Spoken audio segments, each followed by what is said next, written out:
A taxa de juros, a taxa Selic subiu novamente, agora está em 15%. É exatamente isso, a maior taxa de juros, o maior patamar para a taxa de juros dos últimos 20 anos. Eu, sinceramente, não aguento mais falar sobre taxa de juros. Você deve ter visto vários vídeos sobre taxa de juros no YouTube essa semana, mas nesse vídeo eu vou te explicar por que isso está acontecendo, qual a expectativa para 2025 e 2026 e o que você deve fazer nesse momento. Em um vídeo breve você vai saber de tudo isso. Então, fica nesse vídeo até o final. Bom, primeiro vamos entender por que a taxa de juros está subindo, por que chegou em 15%. A taxa de juros, essa taxa Selic que você conhece, nada mais é do que um remédio para tratar de um problema sério, um problema grave. E esse problema é a inflação. A Selic é o remédio contra a inflação. Como a inflação afeta o cotidiano do brasileiro, principalmente do brasileiro? De uma forma muito simples. Você vai no mercado com R$1.000 para fazer compra, R$500 para fazer compra, e você percebe que não está trazendo a mesma quantidade de itens, os mesmos produtos. Você vai ser obrigado a diminuir ou colocar mais dinheiro lá no caixa na hora de pagar. Isso mesmo, se antes você enchia um carrinho de compra, agora você vem com o carrinho pela metade e olhe lá. Isso porque a inflação é o cupim do dinheiro, corrói o seu poder de compra, diminui o seu poder de compra a cada ano que passa. Para falar a verdade, essa percepção de desvalorização, esse intervalo de desvalorização, nem sempre acontece aí com um intervalo de um ano. Você passa aí 3 meses sem ir no mercado, daqui a pouco você vê, caramba, já aumentou o preço. 2 meses, 1 mês. Hoje em dia, o trabalhador brasileiro para ganhar uma promoção no trabalho é uma coisa difícil. Diz aqui para mim nos comentários aí se você recebeu promoção do ano passado para cá. O fato é que, independente disso acontecer, se você eventualmente receber uma promoção, certamente não vai ser no meio do ano. Então, inevitavelmente, você vai perceber o aumento do preço das coisas durante o ano, mas recebendo o mesmo salário mensal. E é claro, sem contar a imensa realidade na prática, né, de que o brasileiro, o trabalhador brasileiro, às vezes passa anos sem receber uma promoção. Imagina, ano após ano, sem receber uma promoção, sem receber um aumento de salário significativo, e a inflação castigando o teu orçamento mensal. Por isso que o brasileiro tem a sensação de que o dinheiro não está acabando rápido, o dinheiro não está dando para nada, porque o dinheiro é o mesmo, mas as coisas não param de aumentar. Qual é a situação atual e por que o Banco Central resolveu subir a taxa de juros mais uma vez? Bom, em maio desse ano a inflação estava em 5,3%, portanto acima da meta do Banco Central, do objetivo do Banco Central, que era de ter uma inflação de no máximo 4,5%. Por isso que é chamado teto, 4,5% no máximo, é o teto. Mas já estava em 5,3% em maio. Então, tirando esse número como exemplo, que o teto é 4,5%, uma inflação de 5,30% significa que a gente está tendo hoje uma inflação 20% acima do teto. 20% acima do máximo que era esperado. E é claro que essa inflação também tem um componente muito pessoal. Você pode perceber uma inflação diferente da inflação do teu vizinho. E por que não dizer muito diferente do que o governo está dizendo que está? O ovo de galinha, por exemplo, subiu esse ano mais de 25%. O café mais de 80% nos últimos 12 meses. Então, se você consome ovo e bebe café, certamente a tua inflação está muito acima dos 5,30%. Por isso que um país que não controla a inflação atrapalha e prejudica a vida dos mais pobres. Ah, tá, Bruno, mas o que a Selic tem a ver com isso? Como eu falei, a Selic é o remédio, é a ferramenta que o Banco Central tem para poder conter o consumo. Se diminuir o consumo, as pessoas param de comprar, o varejista, o posto de gasolina, a padaria, o mercado é obrigado a conter os preços, não aumentar os preços, diminuir, quem sabe até fazer uma oferta, porque as pessoas estão comprando pouco. E com esse instrumento, o Banco Central acaba conseguindo diminuir a inflação. Porque quando diminui a demanda, os preços ficam estacionados ou diminuem. Quando a Selic aumenta, os juros cobrados nos empréstimos também ficam mais caros. Os financiamentos ficam quase impraticáveis. Então, eu já falei isso aqui, mas retorno a falar. Evite fazer qualquer tipo de financiamento com taxa de juros alta, como está agora. Financiamento de casa própria, financiamento de automóvel, qualquer tipo de financiamento nesse momento é o pior momento dos últimos 20 anos para você se meter num financiamento. Porque a correção das parcelas, as multas contratuais, atrasos, tudo vai ser calculado em cima de uma inflação mais alta, de uma taxa de juros mais alta. Você pode até pensar que esse tipo de mecanismo, né, de utilizar a taxa de juros para poder diminuir o preço das coisas lá no mercado, no posto de gasolina, na padaria, em tudo que tem lugar, pode parecer até interessante ou razoável, porque vai tornar as coisas mais baratas. O problema é que isso provoca uma desaceleração econômica. Quando um produtor começa a vender menos, quando o mercado começa a vender menos, o posto de gasolina começa a vender menos, cria-se um gatilho para demissões. Imagine o seguinte, o dono de um grande supermercado que tem 20 operadoras de caixa. Quando ele percebe que a movimentação diminuiu, ele está pensando, não, 15 pessoas trabalhando no caixa dá para poder atender. Quando precisar, eu contrato mais. E isso acontece em todos os setores, em toda a cadeia produtiva. Por isso que combater a inflação com a alta de juros não é um remédio doce, é um remédio amargo. E o verdadeiro motivo dessa inflação tão alta a gente já sabe qual é.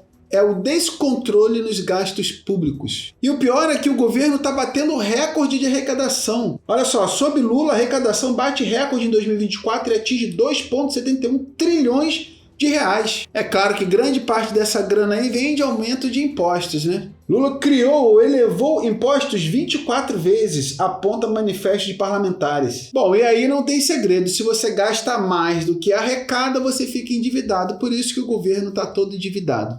Infelizmente, é isso que tem acontecido no nosso país, no nosso Brasil. Olha só, a Fazenda projeta dívida pública em 80,3% do PIB em 2025. A verdade é que, trazendo para o nosso dia a dia, é como se o governo tivesse todo endividado, com cartão de crédito estourado, com cheque especial em uso e ainda assim não quer cortar despesas. Olha só essa matéria aqui que diz isso. O Brasil está no cheque especial e sucesso fiscal virá do corte de gastos. Mesmo que aumente a receita, se não controlar os gastos, continuaremos com déficit público. Eu sei, você sabe, todo mundo sabe, sai no jornal, mas parece que o governo não tomou conhecimento disso, que precisa cortar as despesas. Só para você ter uma ideia, nos últimos 12 meses, aproximadamente 31% da arrecadação foi utilizada só para pagar juros da dívida. É exatamente isso, rotativo do cartão de crédito, limite do cheque especial, em que o governo está pagando só os juros da dívida, empurrando isso com a barriga. Tente imaginar esse cenário, você utilizando 30% do teu salário todo mês só para poder pagar juros de dívida. Bom, sair dessa situação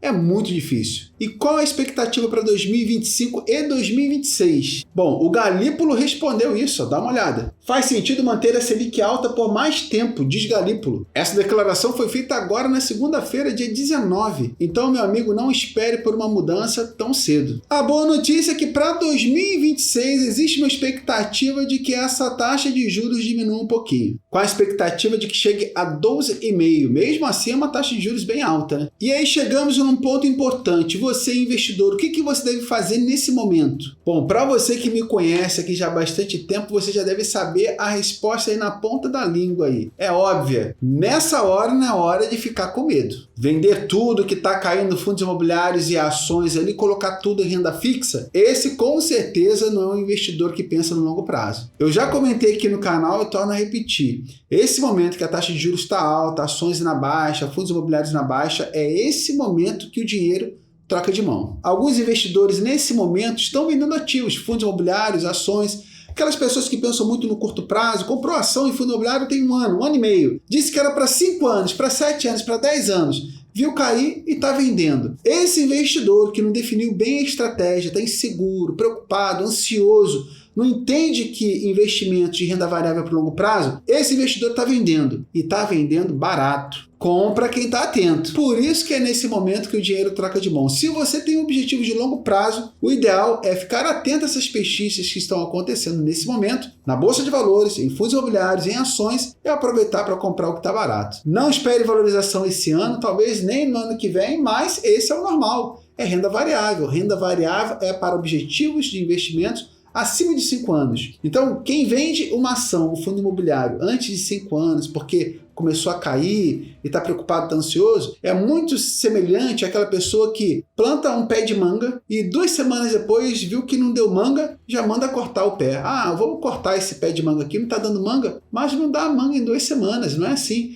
Renda variável é para mais de 5 anos. É claro que algumas ações podem subir em 6 meses, 1 ano e meio, em poucos meses. Mas você deve investir pensando no longo prazo e ter paciência para poder colher os frutos no longo prazo. E para quem investe no longo prazo, esse momento, olha, eu vou te dizer, hein, chega a estar dando nervoso de ver tanta coisa barata e não poder comprar tudo. Só para você ter uma ideia, eu vou mostrar para você um gráfico que mostra o PL da Bolsa nos últimos 20 anos. O PL é a relação preço sobre lucro. Essa linha preta cortando o gráfico é a média dos últimos 20 anos. E como você pode ver, ó, Hoje a gente está embaixo da média, bem abaixo. Pode ser que caia mais? Pode, ninguém pode prever o futuro. Agora, é fato que está abaixo da média, o preço está abaixo da média. Então a previsão é de que o preço pelo menos volte à média. Bom, se as ações voltarem para o preço da média, a gente já está vendo um potencial de valorização aí, só em voltar pelo preço normal. E aí, é claro, escolhendo boas ações, você pode ter uma valorização ainda bem mais expressiva. Ainda tem o detalhe dos fundos imobiliários, né? Toda vez que a taxa de juros está alta, os investidores migram para a renda fixa. É muito comum, principalmente o investidor curtoprazista. Os fundos imobiliários ficam muito baratos, bem abaixo do preço sobre VP. Você tem aí também mais uma ótima oportunidade para comprar cotas bem mais baratas do que o preço normal, do que o preço justo. Então, um cenário está montado. Você, investidor, que busca viver de renda, quer construir um futuro melhor, mais confortável para você e para sua família. Você sabe que às vezes, muitas vezes, o recurso é pouco.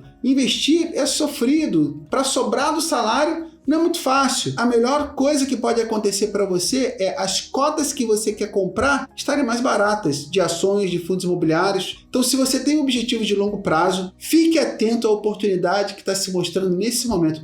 Pode ser uma oportunidade, inclusive, providencial. Se você começou a investir aí esse ano, ano passado, você está tendo uma oportunidade única para construir riqueza na Bolsa de Valores, aproveitando esse momento de preço baixo, porque a taxa de juros está alta. É claro que para quem investe em renda fixa, pode aproveitar essa taxa de juros da renda fixa ali para o curto prazo, mas para quem está investindo para o longo prazo, está vendo diante dos olhos uma grande oportunidade. Como eu falei, parece providencial para quem quer investir e acumular cotas de fundos imobiliários e ações para os próximos anos. Monte uma carteira direitinho, com uma boa diversificação, uma boa alocação, escolha bons ativos, mas não deixe de aproveitar essa oportunidade. Utilize a renda fixa só se fizer muito sentido para você, objetivos de curto prazo, médio prazo. Agora, se você quer viver de renda, se você quer receber rendimentos de fundos imobiliários e ações, essa é a hora de você ser corajoso. Por que eu falo isso? Porque o Warren Buffett dizia, e ele falava assim, o Warren Buffett, seja corajoso quando todos estão com medo e seja cauteloso